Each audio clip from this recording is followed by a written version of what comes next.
Nairobi, Kenya, AP. Ethiopia's government declared a national state of emergency Tuesday as rival Tigray forces threaten to move on the capital and the country's year-long war escalates quickly. The United States said security has deteriorated significantly and it strongly warned its citizens to consider leaving. The emergency declaration by Ethiopia's Council of Ministers was the clearest sign of alarm yet from the government of Prime Minister Abiy Ahmed, who a year ago this week allowed soldiers from a neighboring country to invade the Tigray region and pursue the Tigray forces alongside Ethiopian troops.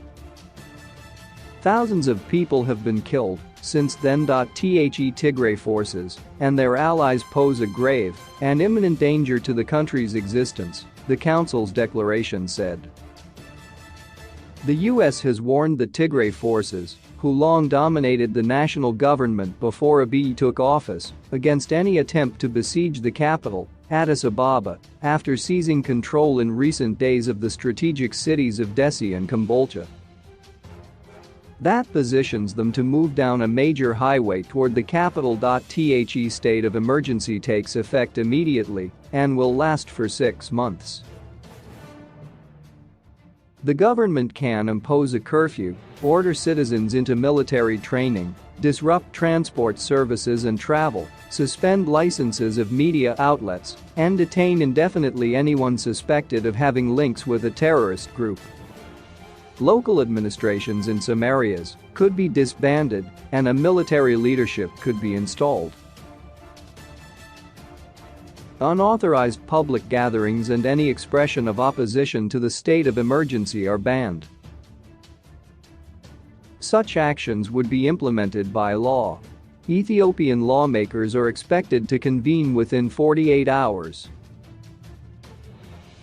Meanwhile, the Addis Ababa Security Bureau told residents that anyone with a firearm should register it now, and it warned that searches of homes and businesses would be carried out to ensure the city's peace. Ethiopia's prime minister this week again called upon all citizens to combat the approaching Tigray forces, adding that we should closely follow those who work for the enemy and live amongst us.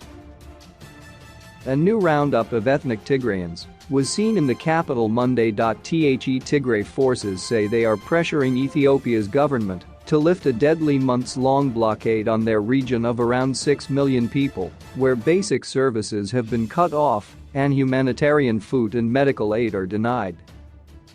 This is perhaps the most egregious humanitarian obstruction in the world, a senior official with the U.S. Agency for International Development told the Associated Press on Tuesday. We're seeing a campaign of systematic bureaucratic obstruction blocking assistance into areas occupied by the Tigray forces, affecting not just Tigray, but areas in the neighboring Amhara and Afar regions now held by the Tigray fighters, the official said. The fighters moved into those regions after retaking much of Tigray in June, displacing hundreds of thousands of residents and widening the crisis. We certainly had difficulty getting the Prime Minister's attention to the problem and any calls to address it, the senior USAID official said after a recent visit to Ethiopia. The official spoke on condition of anonymity because they were not authorized otherwise. The Tigray forces say they are now linking up with another armed group, the Oromo Liberation Army, with which an alliance was struck earlier this year. The fighting could reach the Oromo region that neighbors Addis Ababa. Ethnic Oromo once hailed Abiy as the country's first Oromo prime minister, but discontent has since emerged with the jailing of outspoken Oromo leaders.